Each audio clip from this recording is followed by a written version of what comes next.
Saya lahir 1977. Sekarang baru berarti sekitar 27 apa berapa? Sekarang udah 48. Kalau umur saya ditakdirkan Allah SWT 60, 70, 80, anggaplah 80 meninggal. Tapi kita di alam barzah, di alam kubur jauh lebih lama. Jadi di alam material ini kita sebentar sejenak. Di alam material, setelah itu di alam spiritual, alam barzah. Apa di alam barzah itu kita hidup, Pak Ustadz? Ya. Mana dalilnya bahwa di alam barzah itu kita hidup? Saya mau ke airport. Kemarin saya ziarah ke makam Pak almarhum Syafruddin, mantan Wakapolri. Lalu kemudian ketika saya masuk di pemakaman Kalibata, makam pahlawan, saya ucapkan salam. Assalamualaikum ya ahla diyar minal mu'minin wa inna insyaallah bikum lahiqun yarhamullahul mustaqdimina wal mustakhirin nas'alullah lana walakumul afiyah. Itu adab kita kalau ziarah kubur. Saya enggak hafal doa yang panjang Pak Ustadz, saya kasih doa minimalis. Assalamualaikum ya ahlal kubur. Payah juga ngapalnya Pak Ustadz, enggak usah baca, gerakkan aja mulut. Mana tahu bahwa anak-anak kita ngelihat, papa kok enggak membaca katanya. Paling enggak kita ada alasan kan.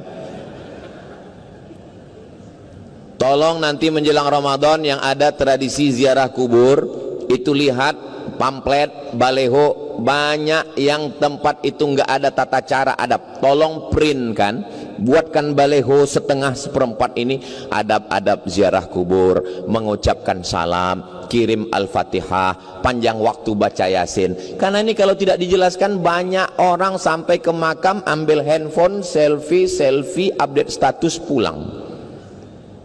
Kita itu menunjukkan bahwa alam barzah, walaupun dagingnya, tulangnya, kukunya sudah menyatu dimakan tanah, tapi dia tetap hidup di mana? Spiritual, yang disebut dengan roh. Apakah orang-orang barat, Amerika, Eropa itu percaya kepada spiritual? Ya. Dari mana Ustaz tahu orang barat itu percaya spiritual? Ketika kapal akan tenggelam di tengah laut, dia akan memakai obor, dia akan pakai bendera, minta tolong ke helikopter. Apa kata dia? SOS. Apa itu? Save our soul. Soul adalah spiritual, roh. Seandainya mereka tidak percaya kepada roh, tidak percaya kepada kolbu, tidak percaya kepada spiritual, mereka akan mengatakan save our body, selamatkan badan kami. Kita sebagai orang Indonesia, terlepas dari agama apapun, kita percaya kepada spiritual. Mana buktinya? Dalam lagu kebangsaan Indonesia Raya, bangunlah jiwanya, bangunlah badannya untuk Indonesia Raya. Lebih dulu spiritual atau material? Saya jawab sendiri. Lebih dulu spiritual. Bangunlah jiwanya, barulah bangunlah badannya. Karena badan ini hanya cangkangnya. Bagaimana cara menajamkannya? Ditajamkan dengan Ramadan 30 hari. Cara menajamkan yang kedua, ditajamkan dengan zikir. Saya selalu berzikir Pak Ustadz, subhanallah, subhanallah, subhanallah. Itu bukan zikir, itu nyebut. Kalau istri saya ngingat saya, bagaimana cara dia mengingat saya? Apakah disebutnya somat, somat, somat, somat? Itu nyebut. Kalau ingat itu dalam diam. Ingat itu dalam diam di dalam. Tapi kita mesti mengungkapkannya lewat lisan. Bacaan itu membantu kita. Subhanallah, subhanallah, subhanallah. Mulut nyebut, hati ngingat. Jangan sampai mulut subhanallah, subhanallah, subhanallah, hati ngingat. Ini THR cair apa enggak? Itulah mesti ada koneksi antara kolbu dengan lisan. Makanya kata Nabi SAW, ala fil jasadi mut'ah. Di dalam jasad dari ujung rambut sampai ke ujung kaki ini ada satu gumpal, ada satu kepal, sesuai dengan sebesar gumpalan tangan saya. Jadi saya kebetulan tangan saya sebesar ini, jantung saya pun sebesar ini. Berdegup, berdetak di jantung sebelah kiri, 2 jari di bawah. Terasa itu degupnya. Itu yang normal. Kalau yang nggak normal, Biasanya jantung itu tidak normal karena dua. Yang pertama jatuh cinta, yang kedua jatuh tempo. Yang nakal itu kolesterol, bukan. Yang nakal itu diabetes gula darah, bukan. Yang nakal itu adalah karbohidrat, bukan. Yang nakal itu adalah pikiran. Pikiran mempengaruhi detak jantung. Tapi kalau jantungnya tenang, ala bidzikrillahi tatmainnul qulub. Kalau jantungmu mengingat Allah, maka dia akan tenang. Bagaimana cara mengingatnya?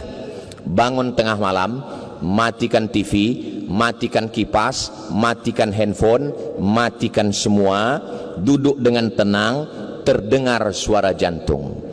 Itulah diiringi dengan kalimah Allah, Allah, Allah, Allah, Allah, Allah, Allah, Allah, Allah, Allah, Allah, Allah, Allah, Allah, Allah. Tidak bersuara karena zikirnya di dalam. Selama hayat di kandung badan. Tapi jangan gara-gara ini nanti habis sholat nggak ada zikir semua. Assalamualaikum warahmatullahi wabarakatuh semua. Kamu kenapa nggak berzikir? Zikir itu dalam kolbu, kata Ustaz Somad. Nanti saya yang kena. Kita tetap subhanallah, subhanallah, walhamdulillah, wala ilaha illallah, wallahu akbar, wala haula wala quwwata illa billahil aliyyil azim. Menajamkan spiritual dengan zikir. Orang berzikir di masjid biasa, berzikir ketika di samping Ka'bah, subhanallah walhamdulillah wala ilaha illallah wallahu akbar, biasa. Di mana baru nampak zikir? Ketika datang orang bawa uang 1 koper untuk menyogok kita, dan di saat itu kolbu kita hidup berkata Allah, Allah, Allah, Allah, Allah, Allah, Allah. Itulah dia zikir. Banyak orang berzikir di masjid, banyak orang berzikir di Ka'bah, banyak orang berzikir di Masjidil Haram. Tapi ketika di kantor, stop. Orang memenjarakan Tuhan dalam masjid.